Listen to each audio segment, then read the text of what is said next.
Setia dalam kerasulan, tulus dalam pelayanan, mempedulikan kaum menderita. Sahabat terkasih, selamat pagi dan selamat hari Minggu buat kita semua. Program Renungan Life Spirit Sahabat Monsinyur Gabriel Manek kembali menyapa kita semua pada hari ini, Minggu 25 September 2022, Minggu Pekan Biasa yang ke-27. Pada kesempatan kali ini, kita akan mendengarkan bersama-sama renungan yang akan dibawakan oleh Suster Maria Karisima PRR dengan tema Solider terhadap sesama yang miskin dan menderita. Sahabat terkasih, mari kita dengarkan bersama-sama. Tuhan beserta kita sekarang dan selama-lamanya. Inilah Injil Yesus Kristus menurut Lukas. Dimuliakanlah Tuhan. Sekali peristiwa, Yesus berkata kepada orang-orang Farisi, ada seorang kaya yang selalu berpakaian jubah ungu dari kain halus, dan setiap hari ia bersukaria dalam kemewahan. Dan ada seorang pengemis bernama Lazarus, badannya penuh dengan borok. Ia berbaring dekat pintu rumah orang kaya itu dan ingin menghilangkan laparnya dengan apa yang jatuh dari meja orang kaya. Malahan anjing-anjing datang menjilat boroknya. Kemudian matilah orang miskin itu, lalu dibawa oleh malaikat-malaikat ke pangkuan Abraham. Orang kaya itu juga mati, lalu dikubur. Sementara menderita sengsara di alam maut, ia memandang ke atas, dan dari jauh dilihatnya Abraham dan Lazarus duduk di pangkuan. Lalu ia berseru, Bapa Abraham, kasihanilah aku. Suruhlah Lazarus mencelupkan ujung jarinya ke dalam air dan menyejukkan lidahku, sebab aku sangat menderita kesakitan dalam nyala api ini. Tetapi Abraham berkata, anakku, ingatlah, engkau telah menerima segala yang baik semasa hidupmu, sedangkan Lazarus segala yang buruk. Sekarang ia mendapat penghiburan dan engkau sangat menderita. Selain daripada itu, di antara kami dan engkau terbentang jurang yang tak terseberang, sehingga mereka yang mau pergi dari sini kepadamu ataupun mereka yang mau datang dari situ kepada kami tidak dapat menyeberang. Kata orang itu, kalau demikian aku minta kepadamu Bapa, supaya engkau menyuruh dia ke rumah ayahku, sebab masih ada 5 orang saudara, supaya ia mengingatkan mereka dengan sungguh-sungguh, agar mereka kelak jangan masuk ke dalam tempat penderitaan. Tetapi kata Abraham, ada pada mereka kesaksian Musa dan para nabi. Baiklah, mereka mendengarkan kesaksian. Jawab orang itu, tidak Bapak Abraham, tetapi jika ada seorang yang datang dari antara orang mati kepada mereka, mereka akan bertobat. Kata Abraham kepadanya, jika mereka tidak mendengarkan kesaksian Musa dan para nabi, mereka tidak juga akan mau diyakinkan, sekalipun oleh seorang yang bangkit dari antara orang mati. Demikianlah sabda Tuhan. Terpujilah sahabat-sahabat, ibu bapak, saudara-saudari yang terkasih dalam Kristus. Renungan kita hari Minggu biasa ke-26 ini saya beri judul Solider terhadap sesama yang menderita. Saya teringat akan sering pengalaman seorang ibu guru SD yang bertugas di daerah tertentu. Ibu guru itu berkisah bahwa suatu ketika mereka didatangi oleh sepasang suami istri dari kampung jauh membawa serta anak putrinya yang baru saja SD. Anak itu badannya penuh dengan luka. Pasutri itu meminta kepada keluarga ibu guru agar anaknya boleh tinggal bersama mereka untuk mencari pengobatan bagi putrinya. Ibu guru dan suaminya melihat kondisi anak itu, mereka sangat prihatin dan tergerak hati menerima anak itu di dalam rumahnya dan merawat luka-lukanya sampai anak itu sembuh dan pamit dari keluarga ibu guru untuk melanjutkan pendidikannya di tempat yang jauh. Di antara mereka rasanya kehilangan berita satu sama lain karena kesulitan sarana komunikasi di kampung pedalaman. Kurang lebih 10 tahun kemudian, anak perempuan dari ibu guru tamat SMA dan hendak melanjutkan kuliahnya di Jakarta. Mereka sedang berusaha mencari penginapan di Jakarta untuk anaknya yang akan kuliah di sana. Tiba-tiba ibu guru itu mendapat telepon dari seorang perempuan dengan suara yang menggelegar, penuh sukacita sambil berkata, "Ibu, saya mendengar anak ibu akan kuliah di Jakarta. Ibu jangan cari kos ya, karena saya sudah menyiapkan sebuah kamar di rumah kami untuk anak ibu." Lalu ibu guru bertanya, "Hei, siapa ini?" Jawab si penelpon itu, "Saya yang dulu masih remaja, badanku penuh luka bolong dan dirawat oleh ibu sekeluarga sampai saya sembuh. Sekarang saya ada dapat berkat rezeki dan saya menyediakan sebuah kamar di rumah saya untuk anak ibu." Jawab ibu guru itu, "Syukurlah anak, kami itu senang kalau kamu ada rezeki dan hidup banyak." Ibu guru itu lalu berpikir dalam hatinya, "Saya tidak ingat lagi apa yang kami lakukan terhadap anak remaja itu. Ketika kami menolong anak itu, kami tidak pikir apa-apa. Kami hanya menolong karena rasa iba terhadap kondisinya dan berharap agar ia sembuh dan memiliki masa depan yang baik. Ternyata melalui dia, Tuhan menganugerahi berkat bagi kami, terutama untuk anak saya yang jauh di sana. Sungguh suatu anugerah dan berkat Tuhan bagi kami sekeluarga." Sahabat-sahabat, ibu bapak, saudara-saudari yang terkasih dalam Kristus, Injil Lukas yang kita dengar hari ini mengisahkan kepada kita tentang orang kaya dan Lazarus yang miskin. Sebuah kisah yang bertolak belakang dengan kisah seorang ibu guru tadi yang tergerak menolong orang yang susah.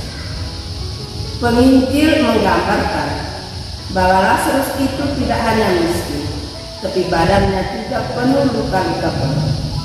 Ia berbaring dekat pintu orang kaya itu hanya untuk mau melepaskan laparnya apabila ada sisa-sisa makanan yang jatuh dari meja orang kaya. Bahwa orang kaya itu berpakaian jubah kuning, jubah istimewa untuk berpesta dan bersukaria dalam kemewahan. Sementara Lazarus tetap berbaring terlantar di dekat pintu orang kaya itu dan anjing-anjing datang menjilat luka-luka borok. Rupanya kondisi Lazarus sangat lemah, tidak berdaya, sehingga ia tidak dapat mengusir anjing. Bisa selanjutnya bahwa Lazarus mati. Bisa juga ia mati karena kelaparan atau mati karena lukanya semakin parah, tak mendapat pertolongan. Kematian Lazarus tidak menimbulkan kesibukan apa-apa untuk penguburan. Penginjil Lukas bercerita, kemudian matilah orang lalu dibawa oleh malaikat-malaikat ke pangkuan Abraham. Rupanya ketika Lazarus si miskin itu sedang bergulat dengan penderitaannya, malaikat-malaikat sudah menunggu, sehingga begitu nafas pada titik terakhir langsung dibawa ke pangkuan Abraham ke dalam perjamuan abadi. Beda dengan orang kaya. Lukas menceritakan bahwa orang kaya itu juga mati lalu dikubur. Sungguh mengherankan bahwa tidak lama kemudian orang kaya itu juga mati. Orang kaya dan Lazarus tidak hanya bertemu ketika mereka masih hidup di dunia ini.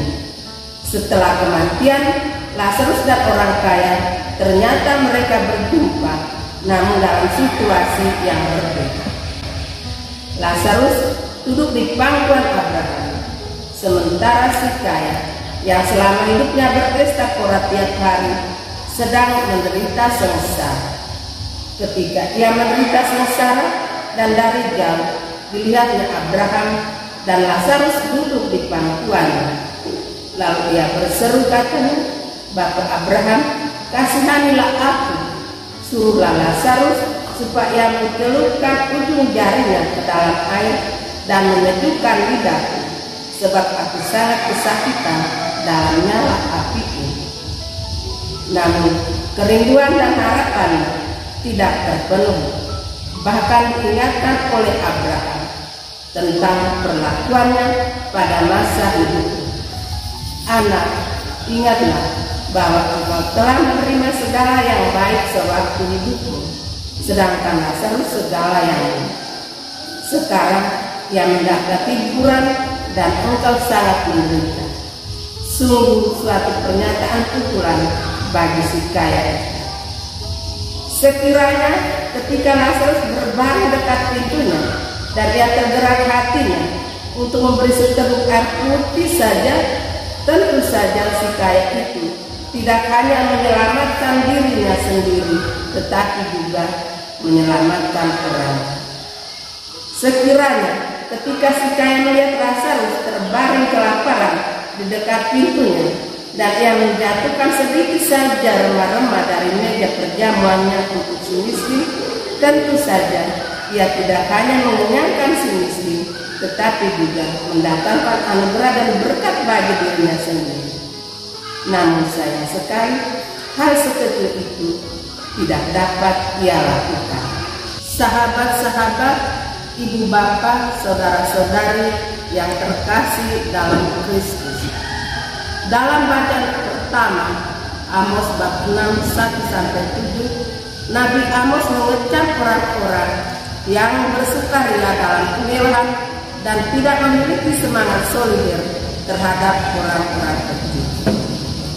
Kepada orang-orang itu Nabi Amos berkata, "Celakalah orang-orang yang merasa aman di Sion, atas orang-orang yang merasa tentram di Gunung Samaria, yang berbaring di tempat tidur dari gading dan berjuntai di ranjang, yang memakan anak-anak domba dari kumpulan kambing domba dan anak-anak lembu dari tengah-tengah kawanan binatang yang tambun, yang bernyanyi-nyanyi mendengar bunyi gambus, yang minum anggur dari bokor dan berurat dengan minyak yang paling baik, tetapi tidak berduka karena kehancuran keturunan Yesus." Bagi Nabi Amos, suasana gelap tahu, pesta pora, dendang ria dari orang-orang dalam kisah ini hanyalah rasa tentram yang palsu, bukan rasa tentram yang sejati. Kemakmuran para elit digambarkan oleh tempat tidur dari gading yang harganya mahal, serta pesta yang sering mereka lakukan. Mereka menciptakan lagu-lagu gembira untuk memuliakan diri mereka sendiri, bukan untuk memuliakan Tuhan. Dan Nabi Amos mengingatkan bahwa orang-orang itulah yang pertama-tama akan dibawa ke pembuangan. Sahabat-sahabat, ibu bapak, saudara-saudari yang terkasih dalam Kristus. Apa pesan Tuhan bagi kita dari bacaan-bacaan kitab suci hari ini dan dari pengalaman harian kita?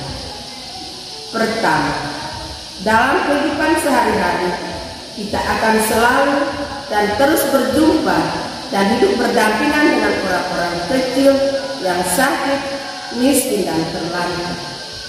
Mereka-mereka itulah sahabat-sahabat kita, orang-orang kesayangan yang diberikan Tuhan bagi kita untuk melayani Tuhan dalam diri mereka. Kedua, Tuhan tidak pernah melarang manusia untuk hidup kaya. Ketika manusia menjadi kaya oleh hasil kerja keras dan perjuangannya yang halal, maka hasil kerja kerasnya itu adalah berkat dan anugerah dari Tuhan bagi. Dan kenyataan bahwa banyak orang kaya yang sangat solider terhadap sesamanya yang menderita dan berkekurangan. Ketiga, kabar gembira Yesus mengajak kita untuk berefleksi bahwa seringkali tanpa sadar kita pun mungkin berlaku seperti orang kaya itu. Kekayaan dan kemapanan kita membuat kita tidak peka terhadap orang-orang yang menderita. Sebagai anggota gereja umat Allah, kita dipanggil dan diutus ke tengah dunia untuk mengikuti semangat Sang Guru dan Gembala Agung kita, Yesus Kristus, mengambil bagian dalam perutusannya untuk menjadi saudara dan sahabat bagi kaum kecil dan yang terpinggirkan, sehingga mereka bersama kita sama-sama memperoleh berkat dan anugerah dari Tuhan, sumber segala kasih.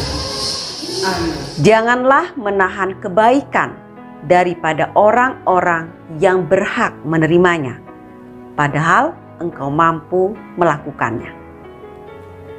Amsal 3 ayat 27. Sahabat terkasih, demikianlah renungan Life Spirit SMGM untuk minggu ini. Terima kasih untuk kita semua dan jangan lupa untuk selalu dukung SMGM Channel dengan cara subscribe, like, komen, dan share. Tetap sehat, tetap semangat. Tuhan Yesus memberkati. SMGM melayani dengan sepenuh hati.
Semangat melayani dengan sepenuh hati, sahabat orang kecil, sahabat